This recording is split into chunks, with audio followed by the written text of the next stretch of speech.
వినియోగదారులకు ఎటువంటి సమస్య ఎదురైనా వినియోగదారుల హక్కుల సంస్థను ఆశ్రయించవచ్చని, వారికి న్యాయం జరిగేలా తమ వంతు సహాయ సహకారాలు అందిస్తామని జిల్లా అధ్యక్షుడు దొమ్మటి కిరణ్ అన్నారు.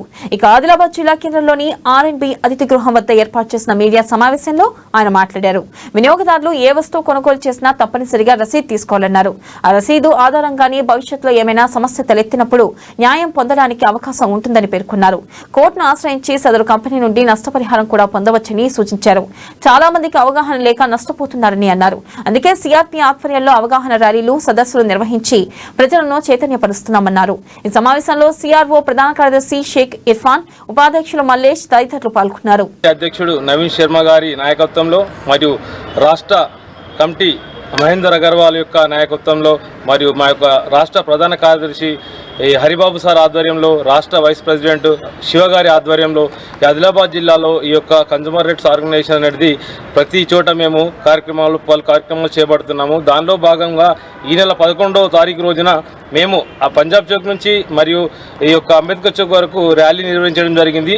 ఆ ర్యాలీలో భాగంగా ఆదిలాబాద్ చెందినటువంటి చాలామంది వినియోగదారులు పార్టిసిపేట్ చేయడం జరిగింది. ఈ యొక్క వినియోగదారుల ద్వారా మాకు ఏంటంటే వాళ్ళకు అవేర్నెస్ ప్రోగ్రాం కల్పిస్తూ ప్రతి ఒక్క కార్యక్రమాన్ని ముందర తీసుకెళ్లడం జరుగుతున్నది. అదే కాకుండా దానిలో భాగంగా మాకు వచ్చేసి కన్జ్యూమర్ ఆర్గనైజేషన్ ఈ యొక్క కార్యక్రమంలో ఛాంబర్ ఆఫ్ కామర్స్ చెందినటువంటి జగదీష్ అగర్వాల్ జిల్లా అధ్యక్షులు వారు కూడా రావడం జరిగింది. మరి మాకేంటంటే కన్జ్యూమర్ రైట్స్ ఆర్గనైజేషన్లో ఈ యొక్క కార్యక్రమాలు చేపడుతున్నాం కాబట్టి ప్రతి ఒక్కరికి న్యాయం కల్పించే విధంగా మేము ముందుకెళ్తున్నాము.